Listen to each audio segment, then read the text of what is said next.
adalah gembalaku, takkan kekurangan aku. Ia membaringkan aku di padang berumput hijau. Saudara-saudari yang terkasih di dalam Kristus, selamat pagi. Salam jumpa lagi dalam Sabda Siap Saji, Kamis 10 November 2022, di mana kita memperingati Santo Leo Agung Paus dan Pujangga Gereja. Marilah kita berdoa dalam nama Bapa dan Putra dan Roh Kudus. Amin.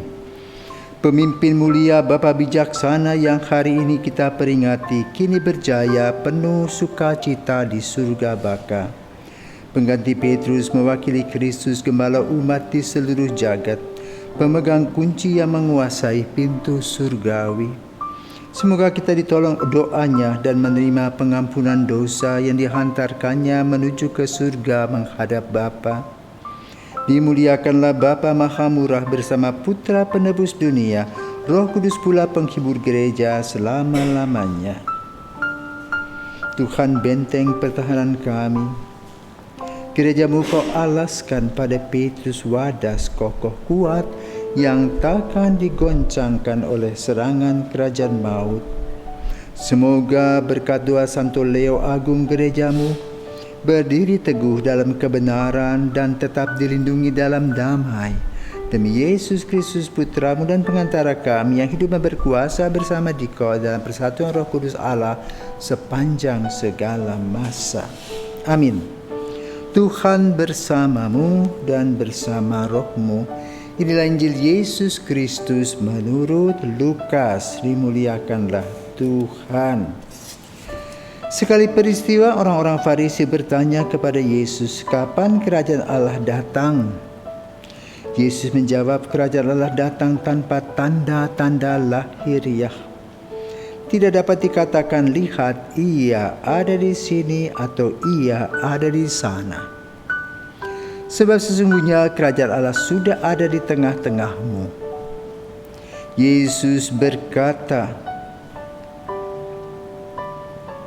kepada para murid, akan datang waktunya kalian ingin melihat salah satu hari Anak Manusia itu, tetapi kalian tidak akan melihatnya. Orang akan berkata kepadamu, lihat dia ada di sana, lihat dia ada di sini, tetapi jangan kalian pergi ke sini, jangan kalian ikut. Sebab seperti kilat memancar dari ujung langit yang satu ke ujung langit yang lain, demikian pula halnya dengan Anak Manusia pada hari kedatangannya kelak. Tetapi ia harus menanggung banyak penderitaan dahulu dan ditolak oleh angkatan ini. Demikianlah sabda Tuhan, terpujilah Kristus. Saudara-saudari yang terkasih di dalam Kristus, hidup kita adalah sejarah dan menyejarah. Yesus menyejarah. Yesus membuka sejarah keselamatan bagi kita.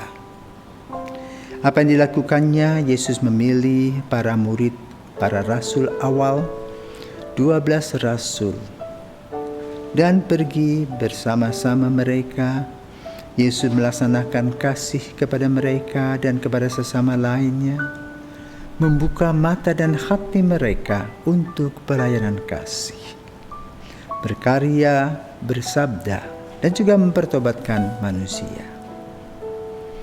Setelah Yesus wafat, Yesus sudah mempersiapkan murid-muridnya. Maka Petrus menjadi tokoh yang disebut batu padas.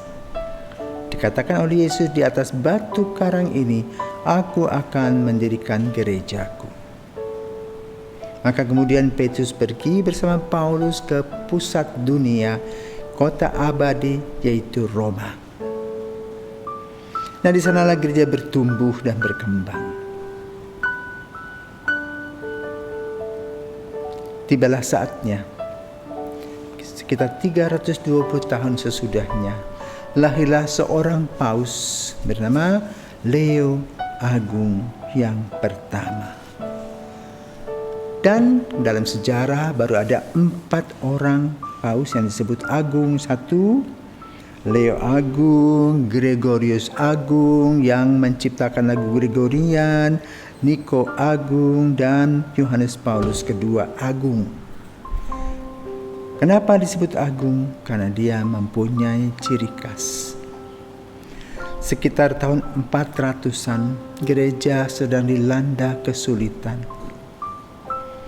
Ada kelompok-kelompok barbar yang selalu menyerang orang, mengambil harta benda mereka, menghancurkan apa yang mereka mau hancurkan. Itu bernama Attila the Hun. Mendengar umatnya yang terus-menerus menderita, Leo datang mencari orang yang bersangkutan sekitar 300-an kilometer untuk bertemu dengan dia, dengan Attila. Dan dia sudah menyerahkan diri kepada Tuhan. Dia juga berdevosi kepada Santo Petrus dan Santo Paulus. Dengan novena, dengan doa-doa yang kuat dan intens bersama dengan umat di sekitarnya, Leo kemudian berjumpa dengan Attila. Aneh bin ajaib, orang yang kasar ini menjadi lemah lembut tak berdaya. Dan Paus memberikan kepada dia nasihat untuk hidup baik. Kenapa? Dia juga sudah dipilih oleh Tuhan menjadi putra gereja. Maka kemudian Attila bertobat dan lahirlah perdamaian. Ketika orang bertanya, kok bisa kamu ini, orang yang sangar itu, kok bisa tunduk kepada Paus Leo ini? Dia katakan, kamu gak tahu toh, ketika aku berbicara dengan Paus Leo itu, di belakangnya ada orang besar berdua. Aku takut. Rupa-rupanya itu Santo Petrus dan Paulus yang mendampingi Santo Leo ini. Tetapi yang paling penting dan utama adalah aku dipertobatkan dan banyak orang di sekitarnya menjadi tenang dan jiwa mereka menjadi damai. Kenapa? Hidup mereka sejahtera, baik secara jasmani maupun secara rohani. Saudaraku terkasih, Injil pada hari ini membicarakan tentang apa? Keinginan-keinginan manusia yang pasti. Tapi Yesus hanya mengatakan tentang iman. Percaya, berserah diri, maka kamu akan hidup. Dan pengalaman ini dialami oleh Leo Agung. Karena itu hari ini kita belajar dari pengalaman Santo Leo Agung. Bila kita berserah dalam kesulitan apapun juga, Tuhan akan memberikan kepada kita sebuah jalan. Hanya yang penting sekarang adalah sabar. Maka akhir-akhir ini, pada saat ini, banyak orang yang berdevosi kepada Bunda Maria pengurai simpul. Ada sebuah pengalaman keluarga di Jerman, keluarga Ningrat tentu saja, yang hidupnya tiap hari ribut terus dan ingin berpisah. Dalam tradisi Ningrat mereka diikat dengan sebuah pita, dan pita itulah yang dikembalikan kepada seorang uskup. Uskup kemudian mendoakan orang-orang ini dan dia bermimpi. Mereka bermimpi Maria mendatangi mereka, membuka simpul-simpul mereka. Lalu mereka tidak jadi berpisah. Nah, saudaraku terkasih, Yesus juga memberikan kepada kita membuka simpul masalah-masalah yang kita hadapi seperti yang dialami oleh Leo Agung, Paus Leo Agung yang pertama. Kiranya kepada kita pun sama. Maka bila kita mengalami kesulitan, ayo datang pada Yesus, biarlah dia membuka simpul bersama dengan Bunda Maria agar kita senantiasa mendapatkan damai sejahtera. Sebagaimana dikatakan, seperti kilat memancar dari ujung langit yang satu ke ujung langit yang lain. Demikian halnya dengan anak manusia pada hari kedatangannya kelak. Memberikan apa? Damai sejahtera. Tuhan memberkati dan selamat pagi.